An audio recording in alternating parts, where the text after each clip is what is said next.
but what did you focus on over the summer, over the last couple of months to get better? Yes, we got a new offense coming in. Of course, you got to understand the playbook in and out. It requires a lot of the quarterback, and if you don't know it, you're not going to play. So, I've been studying the playbook as much as I can, mastering it. Because you got to go out with their confidence. Because if you don't go out there with confidence, other guys won't have confidence in you. And footwork was big thing that I want to work on too. A lot of stuff that happened last year was because of my footwork. A lot of bad plays, I still think of. So I never want that to happen again. So I've been improving my footwork. That goes along with knowing the playbook and knowing drops, knowing footwork, knowing steps on runs and stuff like that. So those two things.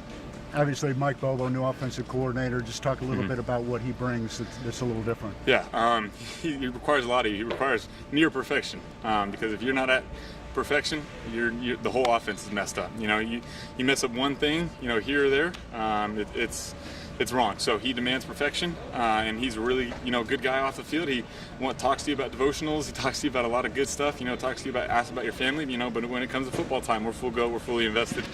He requires the most of us, and I love his on the field coaching. He gets fired up a lot, which is good for us for sure. You've had a chance now maybe to reflect a little bit on last season, watch a lot of film and stuff, kind of assess your performance and what you thought of being a freshman quarterback in the SEC. Yeah, whether I'm a freshman or a senior, I want to win every game. That's my expectation, of course. And watching some of the film with Coach Bobo, some of it's hard to watch because I know I could have done better on some of the plays. I know I could have made a better throw. I know I could have made a better progression. I know I could have scrambled on some plays. I do love the plays that were great. Those are good things to improve upon, and you got to acknowledge those. But I'd rather look at a lot of the bad stuff that I can improve upon. But I think once we improve upon those little things, after watching that film, and which we're doing, it's going to be a way better season this year, and we're excited. One of the challenges over the last few months is just the mental aspect of it for the team, not knowing what's going on, a lot of uncertainty. Kind of how have you addressed that with your teammates, and what have you talked about? Yeah, I think the thing is with this, we're battling two opponents. We're battling our schedule, and we're battling this virus. And I think the biggest thing is the mature teams are going to win. And a lot of our guys have been mature. They've been very good. They've been living very boring lives, like Coach likes to say. And people have been staying inside because we love football. We want to be here. We want to play. We want to win an SEC championship, and that's what we plan on doing. So a lot of the guys are being mature about it. A lot of them guys are staying inside, which gives them extra time to study the playbook. And it's just really cool to see a lot of guys invested in winning. And that's the big thing that we're trying to do.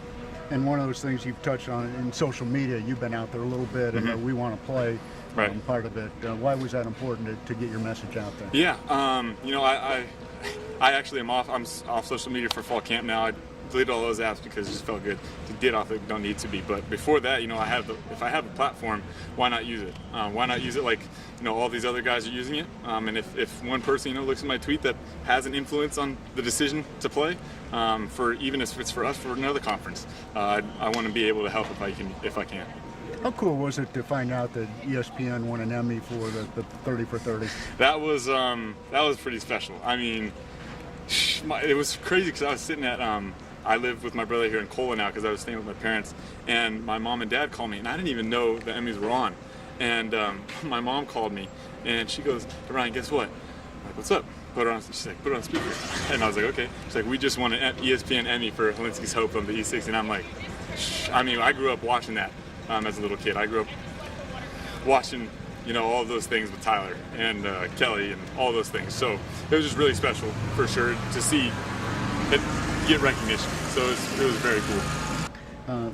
Over the summer, you've had a chance obviously to work out with some guys. Anybody stand out? Anybody that kind of surprised you, maybe make a leap forward? Yeah, Rico Powers has been one of those guys that has been really good for us. He came in, and before he even came in, he was texting me. I can't tell you how many times he DM'd me asking for playbook installs, stuff he can get started on before he even got here. And then he gets here, and he just keeps getting better every single day, which is really cool. Marshawn Lloyd's another guy, that just keeps getting better. Some of the runs I see today, I'll hand it off, I'll turn around, supposed to hit to the left, he might bounce it back all the way to the right, and there's nobody there, and it's just like, can somebody do that? But those two guys have been really good for us. Nick Muse is coming back with his knee, which is really good to see. Josh Vann is finally, coming back to full go. He's been really good, improving. Shi Smith, of course, and Karen Joyner is going to be really good for us. He's been moving a lot. He's been doing what he can do for the team, and he's doing it at the highest level right now. So all those guys have been really good, and we got a bunch of other guys coming with him.